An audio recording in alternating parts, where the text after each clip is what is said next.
고린도후서 11장 5절부터 보겠습니다. 5절로 12절까지. 고린도후서 11장 5절. 나는 지극히 크다는 사도들보다 부족한 것이 조금도 없는 줄로 생각하노라. 내가 비록 말에는 부족하나 지식에는 그렇지 아니하니 이것을 우리가 모든 사람 가운데서 모든 일로 너희에게 나타내었노라. 내가 너희를 높이려고 나를 낮추어 하나님의 복음을 값없이 너희에게 전함으로 죄를 지었느냐. 내가 너희를 섬기기 위하여 다른 여러 교회에서 비용을 받은 것은 탈취한 것이라. 또 내가 너희와 함께 있을 때 비용이 부족하였을 때 아무에게도 누를 끼치지 아니하였음은 마게도냐에서 온 형제들이 나의 부족한 것을 보충하였습니다. 내가 모든 일에 너희에게 폐를 끼치지 않기 위하여 스스로 조심하였고 또 조심하리라.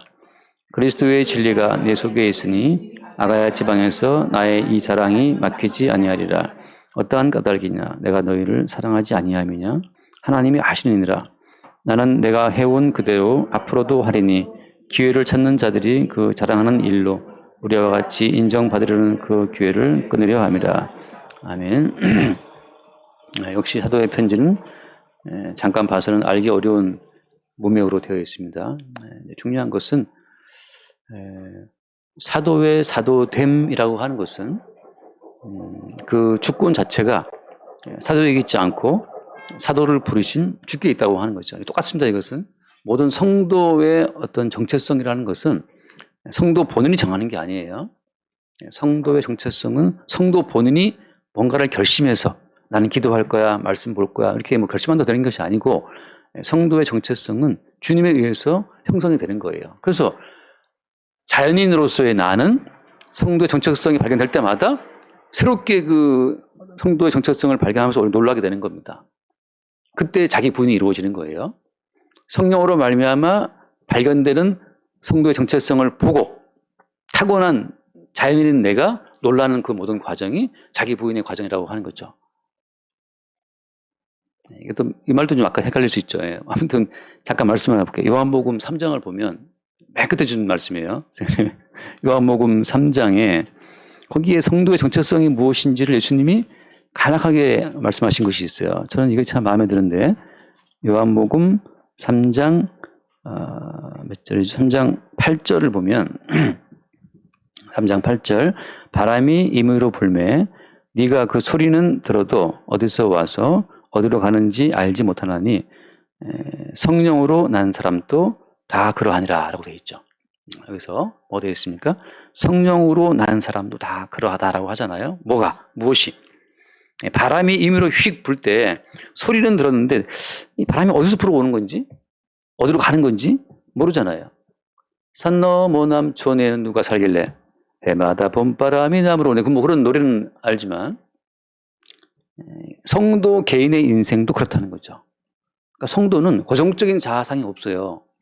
성도는 확정적인 자아의 이미지가 사실은 매일매일 부정당하고 깨지는 겁니다. 그러니까 나 이런 사람이야. 네 누군지 알아? 나 이런 사람. 이렇게 말하는 그 모든 말이 거듭난 성도의 경우에는 해당 사항 없어요. 성도의 정체성은 바람처럼 자유롭습니다. 그래서 바람이 임으로 부는 것처럼 성령으로 말미암아 살아가는 성도의 삶도 어떻다는 거예요? 이렇게 임의로 왔다 갔다 하기 때문에 성도 본인도 자기 인생을 확정적으로 고정적으로 붙잡을 수가 없다는 거죠. 여러분 이것이 어떤 성도의 당당함이고 자유로움이에요.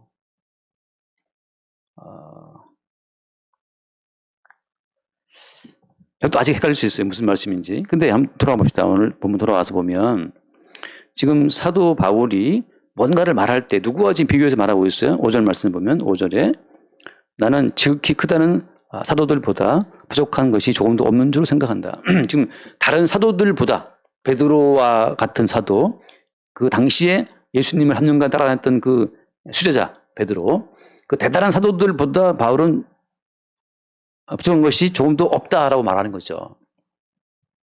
자, 중요한 것은 뭐냐? 베드로처럼 될 거야. 그거 아니에요. 뭐 요한처럼 될 거야. 그거 아니에요. 이번에 뭐 결혼 했던 여기 웨딩홀 사장 이름도 요한인데 요한.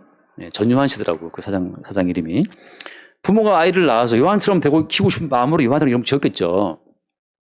근데 요한처럼 되리라, 그거 성도는 그거 상상 없어요. 성도의 자아상은 바람같이 자유롭기 때문에 베드로처럼 될까요? 베드로가 누군데? 베드로가 누굽니까? 베드로 본인도 베드로 본인을 확정할 수가 없잖아요. 왜? 어떤 점에서? 베드로는 예수님을 위해서 목숨까지 바치는 것으로 자기의 자아를 결정했어요. 나는 예수를 위해서 뼈를 묻으리라 말이죠. 나는 예수를 위해서 목숨 바치겠다라고 베드로는 자기가 굳게 결심했잖아요. 근데 그것이 결심이 됩니까? 안 됩니까? 안 됐죠. 무너져 버렸잖아요. 누구 앞에서? 계집종 앞에서. 흔히 말하는 쪽팔리게 아무것도 아닌 총독 앞에서 총독의 유세에 눌려서 예수를 3번 부인했으면 그나마도 좀 면인이라도 서지. 총독도 아니고 중간 관리도 아니고 이방도 호판도 아닌 뭐 심부름 하는 계집종 앞에서 예수를 3번 부인했어요. 자존심에 스크래치가 심하게 났지. 베드로가 늘 추구했던 베드로의 그 자아상이라고 하는 것은 내가 믿고 따르는 예수를 위해서 목숨을 바치는 것이었지만 주님은 그걸 거부하잖아요. 근데 무슨 베드로처럼 따라갑니까? 무슨 요한처럼 되려고 애를 써요.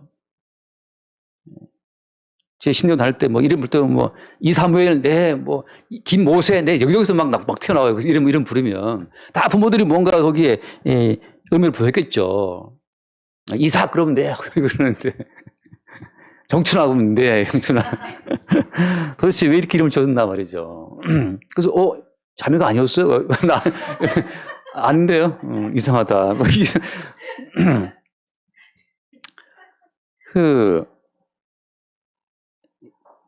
그 누구도 나는 예수님을 신실하게 믿어서 죽을 때까지 내 믿음을 지키는 그런 아주 성실한 그 신실한 믿음에 살아남을 거야. 이런 그의 자아상을 주님은 깨버려요.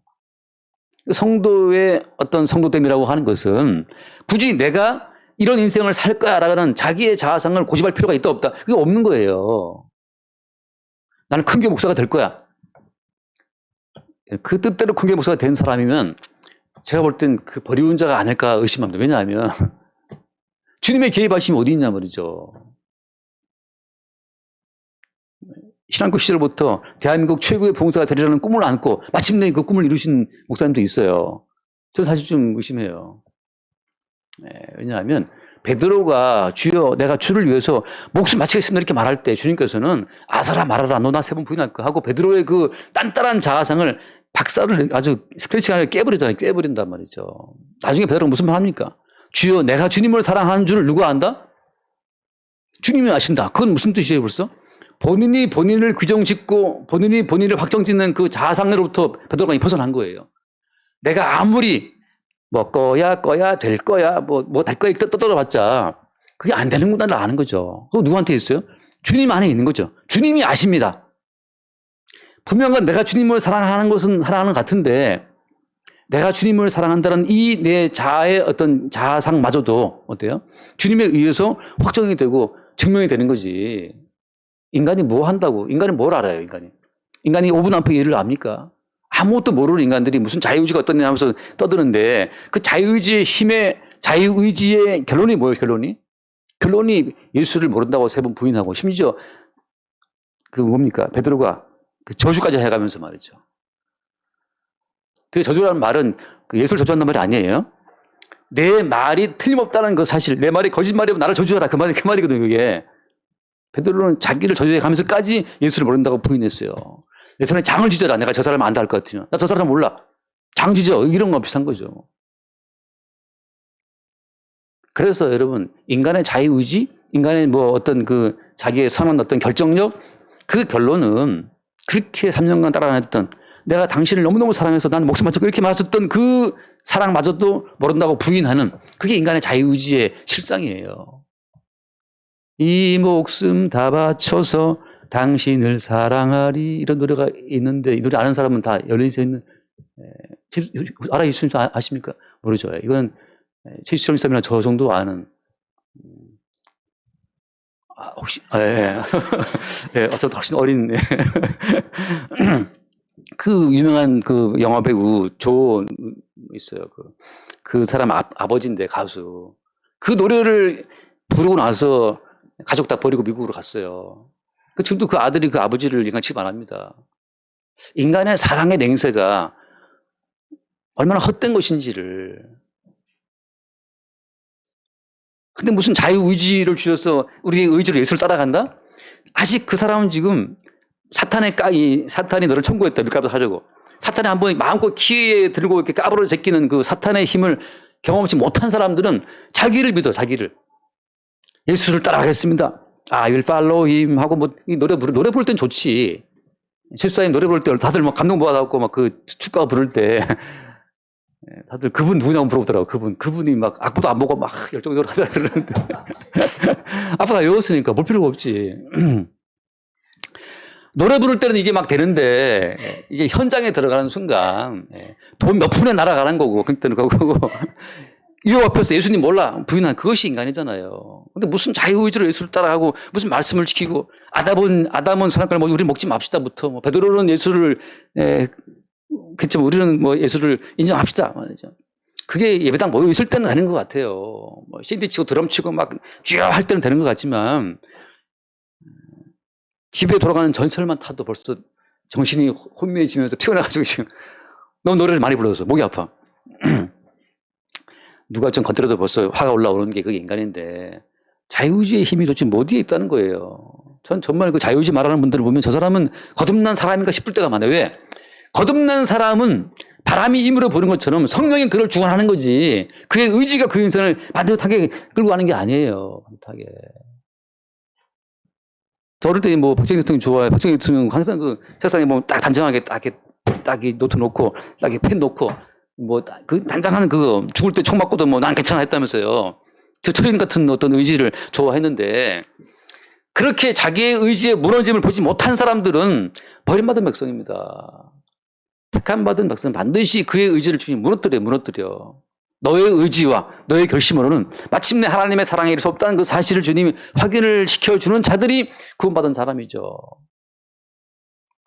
유다처럼 내가 예수를 배반했어? 내가 책임져야지 하고 본인이 목매달아 죽는 그 인생, 버림받은 인생이죠. 그런데 택함받은 성도의 입장은 뭐냐? 내가 예수를 3번 부인했습니다. 내가 모른다 했습니다. 따라서 나는 하나님 보시기에 한 말씀 볼게요. 마태복음 10장. 예수를 모른다고 부인한 사람의 인생은 결국 어떤 결론이에요? 결론이 이게 지금 어떻게 보면 심각한 내용인데 마태복음 10장 몇 절? 마태복음 10장 몇 절이죠? 32절. 네, 32절. 함께 봅시다. 누구든지 사람 앞에서 나를 시인하면 나도 하늘에 계신 내 아버지 앞에서 그를 시인할 것이요. 누구든지 사람 앞에서 나를 부인하면 나도 하늘에 계신 내 아버지 앞에서 그를 부인하리라. 자, 그럼 이 말씀 그대로 보자면 어때요? 베드로는 지금 사람 앞에서 예수를 부인했지 않습니까? 그렇죠? 그럼 베드로의 운명은 어떻게 되는 거예요? 하늘에 계신 내 아버지 앞에서 나도 쟤 몰라. 라고 부인당해 마땅한 자라는 거죠. 그럼 하늘 아버지 앞에서 예수님이 나 쟤 모른다고 부인하면 어떻게 되는 결론은? 지옥이죠. 예수를 모른다고 3번이나 부인했던 베드로의 운명은 하나님 아버지 앞에서 쫓겨나서 지옥에 들어갈 운명이라고 하는 거예요. 자기의 운명이 지옥 들어갈 운명이라는 그 사실을 선명히 받아들이는 자들이 성도이고 사도예요. 어떤 점에서? 내 의지로는, 내 자유의지로서는 예수를 모른다고 3번이나 부인하는 그런 존재라는 사실을 시인하고, 따라서 나는 하늘에 계신 내 아버지 앞에서 지옥으로 던져져야 된다는 사실을 받아들이는 자들이 그게 성도고 사도라고 하는 거죠. 근데 내 자유의지로 주를 따라간다? I have decided to follow Jesus. 노래 부르면 우리가 주님 따라갈 수 있습니까? 결정했다고? 나는 결정했어. 주님 따라가기로. 따라갈 수 있냐 말이죠. 아까 주은이가 그 엄마를 이렇게 톡톡 두드려주면서 말이죠. 속이 안 좋다 그러니까 두드려주고 그러는데. 요까지는 괜찮아. 나중에 이제 엄마 말 잘 들을 거다. 항상 엄마 말 잘 듣고 순종하는 아들, 딸 될 수 있을까요? 이게 사실은 어때요? 부러자가 효도한다고 한 번씩 엄마 아빠를 거역해 봐야 이제 나중에 나는 거역했지만 나를 용서하고 나를 키워주는 엄마 아빠의 사랑이 있다는 사실을 알게 되는 거지. 항상 순종하는 아들은 용서하는 부모의 사랑을 모르기 때문에 나중에 크게 한 방 부모 등을 칩니다. 부모 머리를 쳐요. 그래서 불효자는 울죠. 불효자는 웁니다. 불효자는 울 때 그때 부모님은 괜찮다 하고 용서하잖아요. 그 용서의 관계로 엮이는 게 자식과 부모 관계지. 자식 할 도를 다 했어. 다 했어. 당당해. 그 부모의 은혜와 사랑을 모르는 자식은 성경에서 말하는 자식이 아니에요. 왜? 성경에서 말하는 자식과 부모 관계는 하나님 아버지께 반역하고 거역하고 따라갔지만 여전히 용서하시는 그 아버지의 사랑을 받아들이는 관계성 속에서만 성경에서 말하는 아버지 하나님과 우리가 형성이 되는 거지. 모든 말씀을 다 지켜. 다 지키잖아, 지옥 가요. 말씀처럼 내가 예수를 모른다고 부인했지만 내가 부인한 예수에 의해서 오히려 용서받는 그 상태에서 우리는 구원받는 거예요. 그러니까 어때? 우리의 의는 있다 없다? 우리의 의는 바닥을 쳤어요. 우리의 의는. 어차피 우리의 의로움은 아무것도 없습니다. 우리의 의를 쌓고 또 쌓아봤자 마지막에는 어때요? 예수를 모른다고 3번 부인함으로 와르르 무너지는 종이탑, 모래성 같은 것이 인간의 의라고 하는 거예요. 인간의 자유의지로 쌓아올린 모든 의로움의 바벨탑은 모래탑처럼 무너집니다. 그래서 하는 말이 바닷가에 가면 취미삼아 모래성은 쌓잖아요. 취미삼아 모래성 쌓고 바닷물을 그 신발로 떠갖고 와서 그 모래에 채우면서 노는 거죠. 우리 인간의 의, 뭐 이 매너 있게 행동하고 예의를 지키고 말이죠. 뭐 친절을 그 모든 것은 취미삼아 힘이 있으니까 돈이 있으니까 하는 거지. 돈이 없는데 무슨 누구를 도와줍니까? 돌아오는 비행기 안에서 뭐 좀 일본 돈이 잔돈이 남았어. 근데 잔돈은 환전 안 해주나 보통 그 은행에서. 근데 비행기에서 안내가 나와요. 또 뭐 불의한 이후 돕기 한다 그러니까 남은 거 뭐 상관없이 내려와서 또 쭉 봉투 들고 와서 내가 넣었어. 지금 2,000엔인가만 갖고 왔어요. 그 환전하려고. 2,000엔은 한 2만 원 정도 되니까 큰 돈이잖아요. 근데 그 동전 같은 것들은 다 넣고 왔어. 그 돈이 있으니까 굳이 하는 거잖아요. 그나마도. 그렇다고 그 절대적으로 2,000엔은 안 빼지, 그거는. 동전만 넣지. 여유가 있으면 여러분 10억도 하시고 100억도 하십시오. 제발 그런 여유가 좀 있게 되기를 저는 간절히 바랍니다. 좀. 만 원에 벌벌 떨지 말고 좀, 한 10억씩 헌금도 하고 말이죠. 얼마나 좋아, 취미 삼아. 그래서, 그러니까 성도는 누구냐? 성도는 누구냐 하면 사람 앞에서 예수를 부인할 수밖에 없는 속성으로 말미암아서 하나님 앞에 저주를 받고 지옥까지 마땅하다는 그 명확한 운명을 받아들이는 자들이 성도예요. 그 지옥의 아랫목에 우리를 자리를 펼 때 지금 살아가는 모든 삶이 이 어인 은혜인가 말이죠. 이게 왜 은혜인가? 지옥에 바다 들어가서 뜨겁고 죽어 고통 속에 있어야 다 마땅한 자들이 이 에어컨이 웬 말입니까? 에어컨이 중고 에어컨이지만 이게 LG 에어컨 얼마나 빵빵한 에어컨이 웬 말이냐 말이죠. 너무 에어컨이 심해서 냉방병 걸려지 오래 문제지. 그 정도로 지금 호사를 들고 있잖아요, 우리가. 그래서 돌아와서 봅시다. 다시 고린도후서 11장. 사도 바울은 지금 다른 사도들과 비교해 봤을 때 나 부족한 것이 없다. 지금 누구와 누구를 비교함으로 자기를 세우는 게 아니에요. 왜? 모든 성도의 자아상은 바람처럼 자유로운 상태이기 때문에 성령이 임의로 뜻대로 우리 인생을 만들어 가신다고 하는 거죠. 그러니까 베드로는 베드로고 요한은 요한이에요. 정춘하는 정춘하고 모든 이름을 주면 다 지우고 그 이마에 하나님과 어린 양의 이름을 쓰므로 말미암아서 베드로도 어린 양 예수의 뜻대로 움직이는 삶이고 함지영도 어린 양 예수의 뜻대로 움직이는 삶이고 뭐 정춘하, 최치룡 할 것이지 모두가 다 어린 양 예수 그리스도의 이름으로 주관되는 삶이라고 하는 거죠. 그러니까 베드로도 자기 이름 버리는 거죠. 내가 주를 사랑하는 줄을 주님이 아신다. 야, 네가 사랑하는지 안 사랑하는지 네가 알아야지 왜 네가 알아. 이인숙 집사님 뭐 정치령 목사를 사랑합니까? 그러면 머뭇거리다가 주님이 아시죠? 그러면 좀 가서 이 사람이 지금 의심할 수 있잖아요. 근데 이게 어때요? 성도 입장에서 이게 당연한 거예요. 내가 반대로 물어봤어야 됐나? 그럼 그 누구의 사랑을 확신하지 마세요. 베드로도 여러분, 베드로처럼 그렇게 명확하게 예수님께 충성을 맹세하는 사람이 어디 있습니까? 다 버릴지언정 나는 안 버립니다, 주님. 나 목숨 바칠게요. 목숨 바치겠다는 말이 그게 밥 먹기 쉽게 나옵니까, 우리가? 목숨 바치셔서 사랑합니까, 원영덕 씨를? 함정 집사님은? 이 목숨 다 바쳐서 영덕이 사랑을 이렇게 노래할 수는 있지. 그런 맹세를 한 사람이 베드로잖아요. 근데 베드로는 아직 말하죠. 내가 주님을 사랑하는 줄 누가 알아? 주님이 아신다. 따라서 이런 구원받은 성도는 자기의 구원에 손 떼는 자예요. 구원받고 싶다. 이 사람은 아직 구원받지 못한 사람이고, 구원 받든 안 받든 간에 주님이 아십니다. 이게 구원받은 성도예요. 그러니까 자기의 구원으로부터 자유로워진 자, 자기의 어떤 구원에서 손을 뗀 자, 이 사람이 구원된 자죠. 근데 구원받지 못한 사람은 구원받으려고 애를 쓰는 거죠. 어떻게 구원될 수 있습니까? 결혼한 사람은 결혼하려고 애쓸 필요가 있어요, 없어요? 결혼했는데 뭘 결혼하려고 애를 써? 결혼했는데. 결혼을 안 했기 때문에 결혼을 애를 쓰는 거잖아요. 구원받은 사람은 더 이상 구원받으려고 애를 쓸 필요가 없어. 이미 구원 속에 있으니까. 그래서 너무너무 자유로워요. 아니, 구원받았습니까? 몇 시 구원받았습니까? 몇 시 구원받든 안 받든 거기에 자유롭다고. 왜? 구원은 주님이 아시는 거니까. 네가 물어봐서 그래. 네 말대로 나 1980년에 구원받았다. 그거는 근데 구원된 거냐 말이죠. 내가 하는 확신이 그게 확신이겠습니까? 그게 여러분 우리가 하는 확신이 확신이겠어요? 예, 저는 1983년도 5월 8일 날 기도하는데 빛이 임해서 구원받았습니다. 그 확신이 확신이겠어요? 베드로도 그 전에 얼마나 많은 기적을 체험했어요. 예수로 말미암아서. 수없이 많은 기적을, 심지어 베드로는 물 위를 걸었던 수상도보를 최초로 했던 사람이란 말이지. 베드로는 너무나 많은 체험과 경험 속에서 확신이 있었어요. 난 주를 위해 목숨 바칠 거야. 근데 예수를 부인하잖아요. 인간의 몸속에 담을 수 있는, 소유할 수 있는 모든 경험은 아무 의미가 없어요. 인간은 다 하루치, 일용할 양식, 하루의 경험으로 그거 족한 겁니다.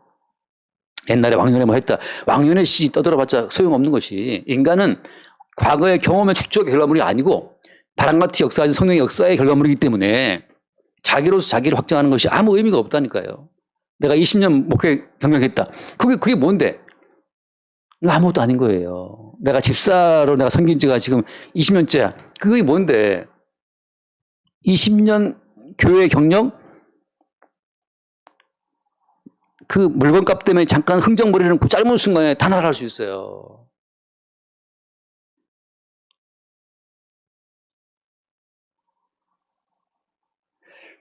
그래서, 네.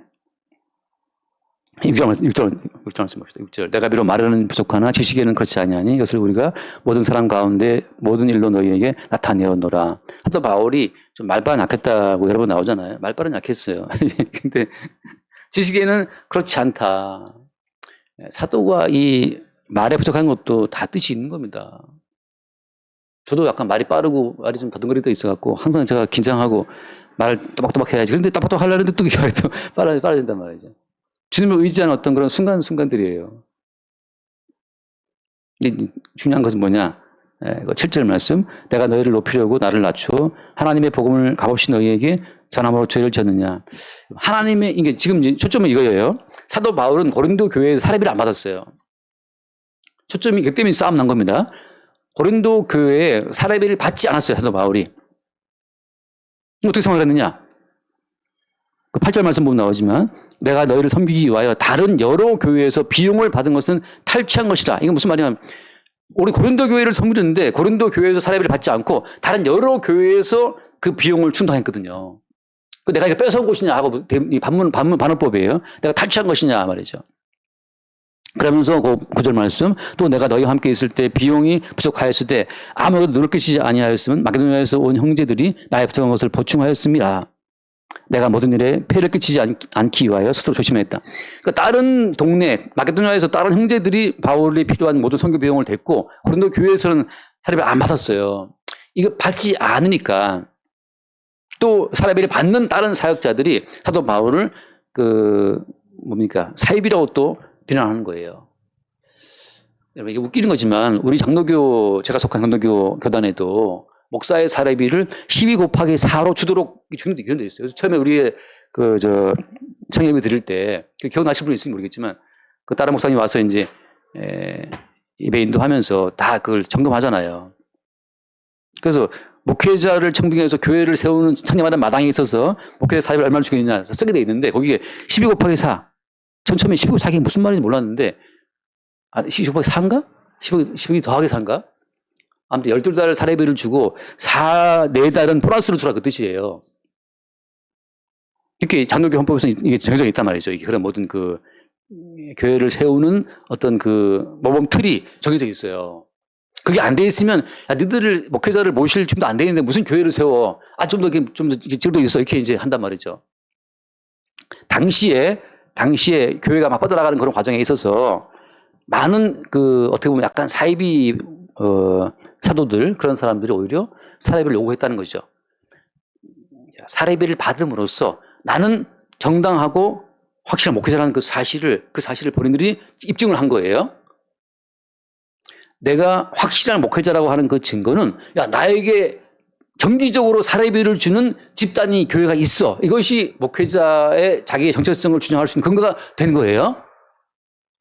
근데 어떻게 사도 바울이 고린도 교회에 사례비를 안 받은 거예요. 그러니까 야 너는 정해진 교회로부터 일정하게 그 비용도 안 받는 주제에 네가 무슨 사도냐라는 또 반발이 일어난 겁니다. 다시 말씀드립니다. 모든 성도는 자기의 정체성을 어떤 외부적인 어떤 그런 법과 간섭으로 세울 필요가 있다 없다? 세울 필요가 없을 뿐만 아니라 그런 외부의 법과 간섭으로 정체를 세울 수 없도록 주님이 보라하신다고 하는 거죠. 그럼 사도 바울이 다른 교회에 왜 받느냐? 다른 교회에서는 받고 이 교회에서는 안 받고 바울이 움직이는 그 모든 움직임은 바람처럼 자유로운 거예요. 이게 다른 모든 사람들한테 화가 나는 겁니다. 바울아 제발 좀 관습대로 규칙대로 법대로 좀 해. 왜 이 교회에서는 안 받고 저 교회에서는 받아? 왜 디모데한테는 할례를 받게 하고 왜 디도한테 할례를 받지 않게 하냐 말이죠. 좀 정확한 좀 규례대로 좀 똑바로 좀 해 이렇게 말하는 것이 그 시대에 그 바울을 시기하는 이들의 어떤 주장이었어요. 저는 왜 받습니까? 주니까 받는데 또 있으니까 받죠. 없으면 못 받는 거죠. 사례비 없이 지내온 세월도 있었고 또 지금 또 있으니까 받는 거고. 사례비를 받는다? 교회에서 어떤 대접을 받고 있는 그것으로서 나는 목사가 맞아. 그것이 아니라 오히려 어떠? 진짜 사도와 진짜 성도는 정해진 관습과 규칙과 법에 매이지 않고 자유롭게 주께서 움직이게 할 때 거기에 성도의 어떤 성도됨이 있다고 하는 거죠. 지금 다툼의 어떤 그 동기는 이거였어요. 그 시대의 많은 가짜들이 항상 그 요를 사례비를 요구했기 때문에 바울이 말한 것처럼 난 너희들한테 뺏기지 않기 위해서 난 안 받는다. 근데 이것이 오히려 너희를 내가 높이려고 나를 낮춘 건데 이게 하나님의 복음이 오히려 그것 때문에 해방되는 것이냐라고 지금 바울이 묻고 있는 거죠. 그래서 10절 그리스도의 진리가 내 속에 있으니 아가야 지방에서 나의 이 자랑이 막히지 아니하리라. 자랑은 뭐가 자랑입니까? 아가야 지방은 고린도가 속해 있는 그 발칸마도 남쪽을 말하는 거예요. 발칸마도 북쪽은 마게도니아 지방이고 발칸마도 남쪽은 아가야라고 불렀어요. 지금 뭔 그림이 안 그려지죠? 예, 그 그리스 그림 이 삼각형 기억나시죠? 삼각형 모양. 거기에 볼로가 들어간 게 이제 거기 고린도 항구인데 그 고린도 항구에 운하를 파놨어요. 이렇게 지중해와 아드리아를 연결하는 운하를 파놨더라고. 운하 갈 때는 뭐 되게 큰 줄 알았더니 운하가 조그만해요. 근데 그 운하로 이제 배가 기차 나죠. 훨씬 좀 수월하죠. 지금 그림이 안 그려지죠? 한번 그림을 띄워주겠는데 그러면 안 좋기 때문에. 그래서 나의 이 자랑 무슨 자랑입니까? 사도 바울은 성령에 의해서 바람처럼 자유롭게 고린도 교회에서는 내가 사례비를 받지 않고 근데 나의 필요를 채워주는 마게도냐 형제들이 내 필요를 채워줬다. 다른 교회들은 내 모든 비용을 댔다. 내가 이 시대의 규례에 맞춰서 야 너희네 교회 내가 너에게 복음을 전했으니까 나한테 사례비를 내놔. 이렇게 하는 그 어떤 규칙을 내가 주장하지 않고 성령으로 자유롭게 움직인다는 그것이 사도의 자랑이라고 하는 거죠. 11절 어떠한 까닭이냐 내가 너희를 사랑하지 않냐면요 하나님이 아신다. 내가 너희에게 그 사례 받지 않은 그것이 너희를 내가 사랑하지 않은 거냐 무시한 거냐 무시한 게 아니라는 거죠. 하나님이 아신다는 거예요. 왜? 그때 거기에서 주님이 성령께서 바람처럼 받지 않게 하시니까 안 받은 거예요. 12절 나는 내가 해온 그대로 앞으로도 하리니 기회를 찾는 자들이 그 자랑하는 일로 우리와 같이 인정받으려는 그 기회를 끄드려 함이라. 그러니까 누구를 말하는 겁니까?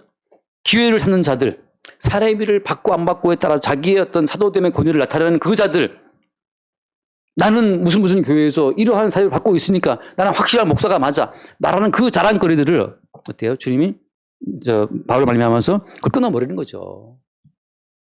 또 어떤 분들은 또 난 사례 안 받아. 왜? 와이프가 약사야.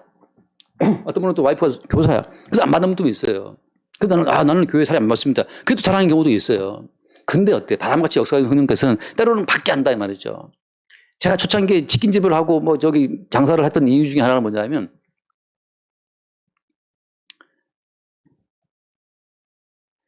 이 사례비를 내놓으라고 말하기가 굉장히 미안한 것도 있고, 이게 누구한테 이게 부담을 지우는 것이 여기 폐를 끼치는 것 자체가 굉장히 마음에 부담이 됐기 때문에, 가능하면 난 자비량을 해서 내가 돈을 벌어서 하리라 그 마음을 먹고 했는데 계속 망했잖아. 안 돼, 뭐가 안 돼, 장사가 안 돼요. 근데 마지막에 주님이 알게 하신 것은 네 얼굴 세우려고 나는 교회에 사례 받지 않고 내가 열심히 일을 해서 내 돈을 벌면서 내가 복음을 전했다는 그 너의 영광을 위해서 네가 하고 있다는 그 꼼수를 주님이 딱 알게 하면서 자존심 깨고 주는 대로 받아 먹어라.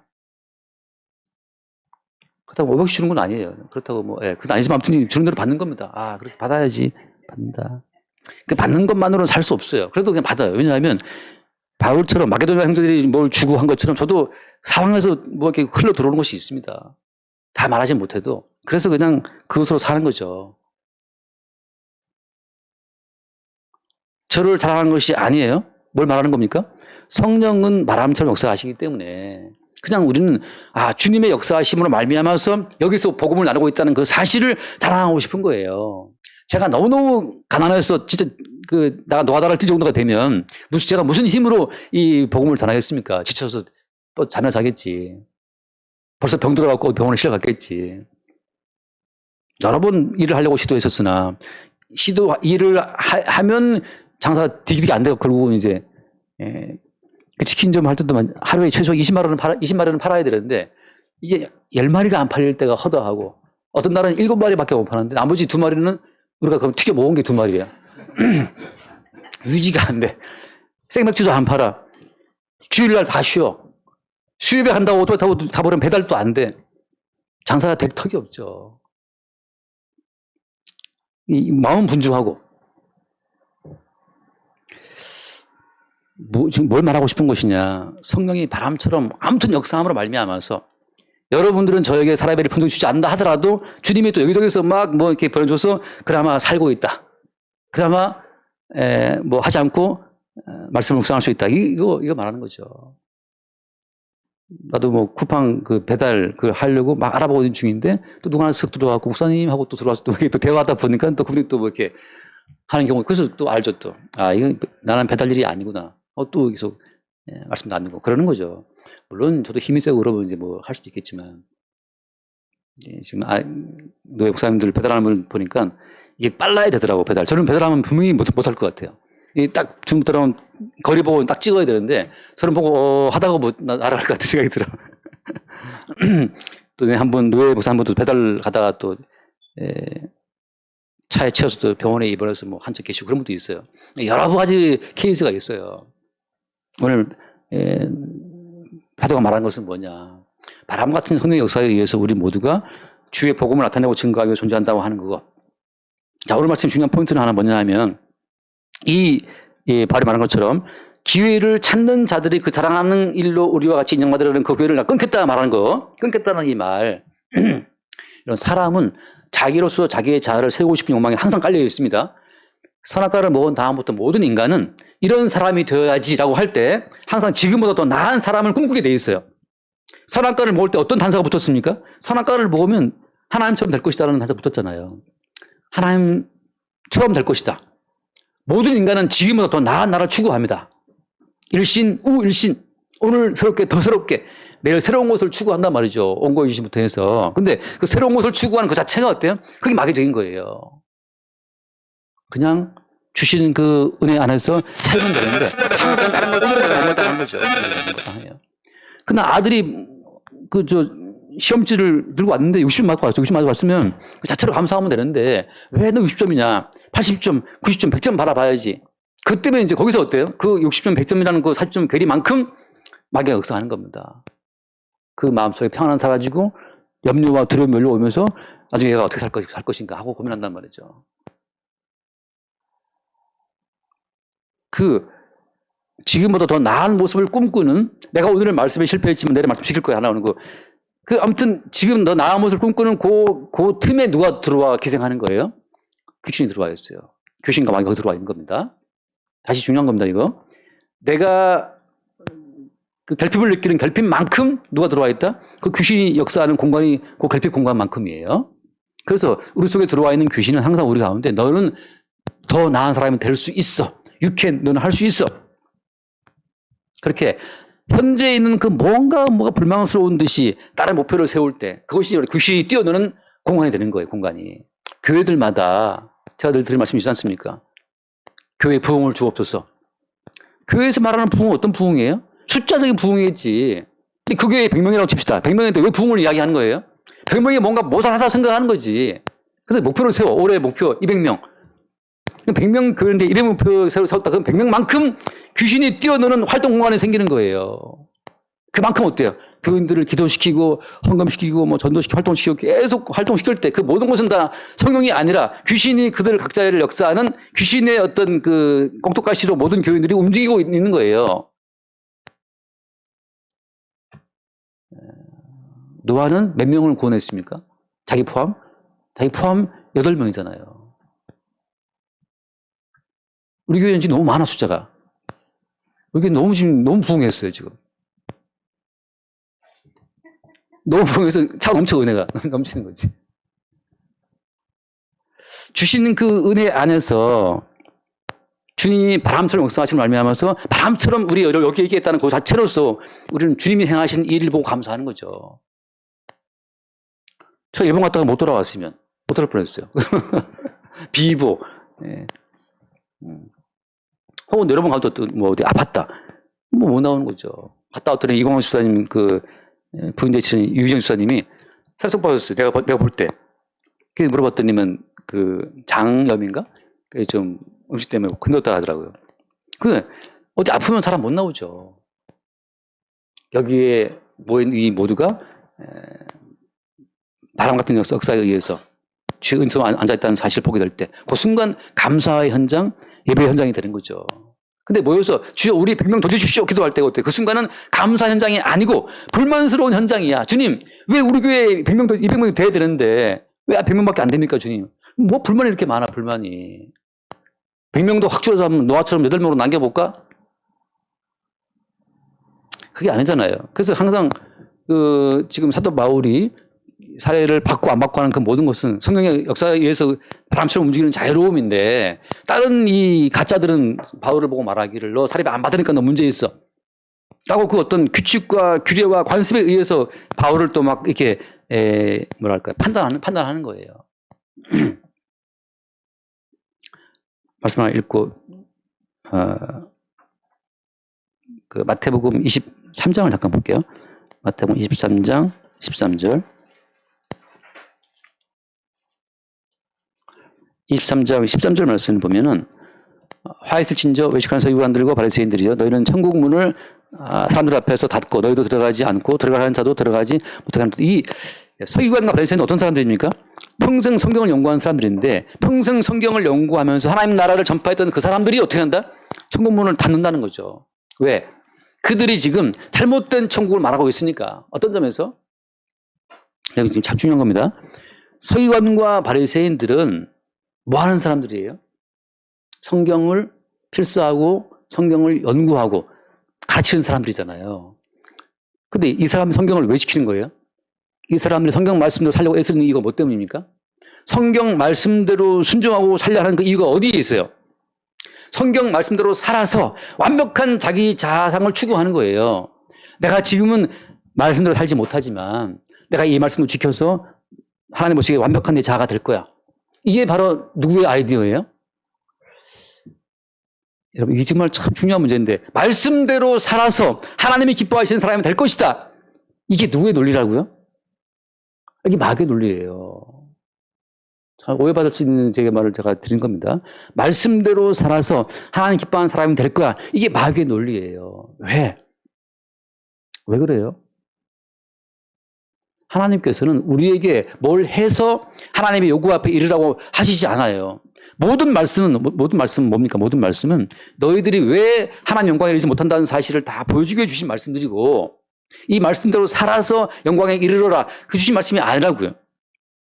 어떻게 알 수 있습니까? 예수님께서 다 이렇기 때문에. 여기에서 예수의 성취를 끝내 거부하고 내가 직접 말씀을 지켜서 하나님 나라 영광에 이를 거야, 이렇게 말하는 그 모든 시도가 마귀라고 하는 거죠. 미흡한 것만큼 누가 활동한다? 내가 느끼는, 내가 또 말씀 실패했네? 내가 또 간음했네? 거짓말 쳤네? 뭐 탐심 품었네? 탐심 품지 말아야지. 나고 그 탐심 품는 나와 탐심 품지 않는 나 사이에 그 간격만큼 누가 활동한다? 귀신이 활동하는 거예요. 그래서 그 뒤에 마태복음 23장 33절 말씀입니다. 마태복음 23장 33절. 함께 와요. 33절. 뱀들아, 독사의 새끼들아, 너희가 어떻게 지옥의 판결을 피하겠느냐. 말씀대로 살려고 그렇게 애를 쓰는 서기관과 바리새인들을 보고 하신 말씀이 뱀들아, 독사의 새끼들아 하는 거예요. 말씀대로 살려고 애쓰는 그들에게 하신 말씀이 뱀들아, 독사의 새끼들아. 여러분, 지금 성경 말씀을 읽으면서 이 말씀대로 살아서 한 영광에 이르러야지 라고 생각하는 사람들은 다 뱀과 독사의 새끼들이라는 책망을 듣게 됩니다. 왜 그래요? 모든 사람이 죄를 범했기 때문에 하나님 영광에 아무도 이룰 수 없어요. 베드로 맞아. 그 많은 기적을 치면 베드로 맞아도 예수를 부인하고 어디로 떨어지게 됐습니까, 지금? 사람 앞에서 예수를 부인했으니까 어디로 가야 돼요? 지옥 가야 마땅하죠. 베드로 맞아. 모든 인간은 이미 날 때부터 죄악 중에 태어났기 때문에 하나님 영광에 이룰 수가 없어요. 없어. 근데 마귀는 무슨 말 한다? 너 말씀대로 살 수 있어. 지킬 수 있어. 너 순종할 수 있어. 너는 예수를 부인하지 않고 따라갈 수 있어. 베드로는 부인하지 않고 안 부인할 수 있어. 너는 부인하지 않고 따라갈 수 있어. 이렇게 계속해서 인간에게 미흡함을 네 힘으로 채워라. 이게 뱀이고 마귀라고 하는 거죠. 창세기 3장에 나와 있는 것처럼 여자의 후손과 뱀의 후손이 싸운단 말이죠. 여자의 후손이 뱀머리를 깬다 하잖아요. 십자가에 죽으신 예수 그리스도 여자의 후손이 뱀 머리를 깨므로 말미암아서 우리에게 미흡함의 공간만큼 네가 뭔가를 하라고 말하는 이 모든 것이 이게 뱀의 거짓말, 뱀의 전략이었다는 사실을 알 때 그때 우리는 뱀 머리를 깨는 겁니다. 그 몽구스라는 그 동물이 뱀 머리 봤어요? 코브라 같은 거 할 때 굉장하지 않습니까? 반야 주은이도 이따만한 그 방울뱀 그 킹코브라 같은 것도 그 몽구스가 그냥 다가리를 바로 깨물어 버려요. 아주 그 카타르시스를 주더라고. 물론 이제 뱀한테 물려서 또 기다렸다가 한 5분 뒤에 깨어나더라고. 또 깨어나고. 뭐 있어가지고 깨어나요. 이 모든 성경 말씀은 이대로 살아라 해서 주어진다면 다 뱀의 논리입니다. 우리는 이미 이 말씀을 살 수 없다는 진실이, 그 진실을 보게 된 자들이 누구예요? 그들이 사도예요, 사도. 그들이 성도라고, 성도. 이 땅에 퍼져 있는 모든 가짜 복음은 뭘 말하느냐? 그래서 이제 예수를 믿었으니 이 말씀대로 사세요 그러는데 그게 우리를 속이는 거짓말이라고요. 아직 뱀머리가 살아있어, 뱀머리가. 아직 몽구수한테 깨물어갖고 뱀머리 작살 나야 되는데 살아서 거짓말을 뱉고 있는 거예요. 너희들이 할 수 없기에 예수님이 오셔서 모든 말씀을 성취했고 이루었고 십자가의 죽으심으로 그 사랑을 완벽히 다 성취했고 그 결과가 사람 안에 부활하신 거잖아요. 이제는 그리스도의 성취의 결과물을 우리한테 값없이 줌으로 말미암아서 우리가 한 건 다 실패고 다 깨진 거지만 예수가 이루신 성취의 열매를 값없이 더디음으로 말미암아서 우리는 영생의 세계에 들어가는 거죠. 개별적으로 주님 우리를 상대하신 것이 아니고 너는 예수를 부인하고 넌 예수를 모른다 하고 넌 돈 좋아하고 명예 좋아하고 다 따라가는 자지만 너 대신 죽으신 예수를 말미암아 모든 공백이 이미 채워졌다. 이 사실을 말씀하는 것이 복음이잖아요. 그러니까 우리는 어때요? 미흡함이 올 때마다 이미 이 모든 미흡함은 주님이 다 채우셨다. 그 피로, 그 살로, 그 사실을 고백하고 믿을 때 그때 뱀 머리를 깨뜨리는 예수의 역사에 동참하게 되는 겁니다. 사도 바울이 지금 사례비를 받다 안 받다, 할례를 받게 했다 안 받게 했다, 무슨 뭐 갱그레에서 서원이 이르려고 또 머리를 수염을 잘랐다, 뭐 너무 자유롭게 움직이니까 사람들도 종잡을 수 없어. 저 인간은 왜 저러지? 그러면 성도는 바람처럼 주의 영에 따라 움직이는 거예요. 거기에 성도의 자유가 있는 겁니다. 나는 평생 11조를 했어. 평생 한 11조 한 번씩 무너져야 돼요. 한 번씩 무너져야 되는 거죠. 나는 11조 또 안 했어. 난 평생 헌금 안 한 사람이야. 그거 무너져야 돼요. 뭔가 자기 자신의 의지로 뭔가를 서 나갈 때 주님은 십자가 보면 그걸 깬다는 거죠. 언제나 헌금을 했다가 안 했다가 종잡을 수가 없어. 그게 성도의 자아상이에요. 언제는 자기가 사랑했다가 갑자기 또 팩 돌아섰다 이러면서 이제 사랑이 연결되는 거잖아요. 맨날 보면 I love you 합니까? 가장 I love you를 많이 하는 미국에서 가장 이혼율이 높다면서요. 성도의 삶 자체가 그렇게 이미 우리는 죽고 우리 안에 사시는 그리스도로 말미암아 우리 인생이 끌려가기 때문에 우리가 주의 인도하심 앞에 어떤 바람처럼 살아가면서 단지 뭘 보는 겁니까? 이러한 우리 육신의 약함에도 불구하고 주님이 다 이루시고 채우심으로 주님의 이름으로 우리를 구원하시는구나. 사나주구나 주의 이름만 높이고 찬양하는 그 순간으로 주님 우리를 인도하시는 거죠. 그렇게 우리의 삶 가운데 사도의 자유로움이 우리 있게 되기를 바랍니다. 기도하겠습니다. 주님, 사도가 행했던 그 어떤 행위를 규범 삼아 모방한 자들이 사도의 내부의 역사, 성경 역사를 깨닫지 못하는 것처럼 우리도 표면적인 말씀을 넘어서 그 이면에 흐르고 있는 문자 이면에 흐르고 있는 성령의 자유로운 역사 가운데 우리를 맡길 수 있도록 우리를 축복하여 주시고 바람처럼 우리의 인생을 뜻 가운데 인도하여 주옵소서. 우리 주 예수를 기도드립니다. 아멘.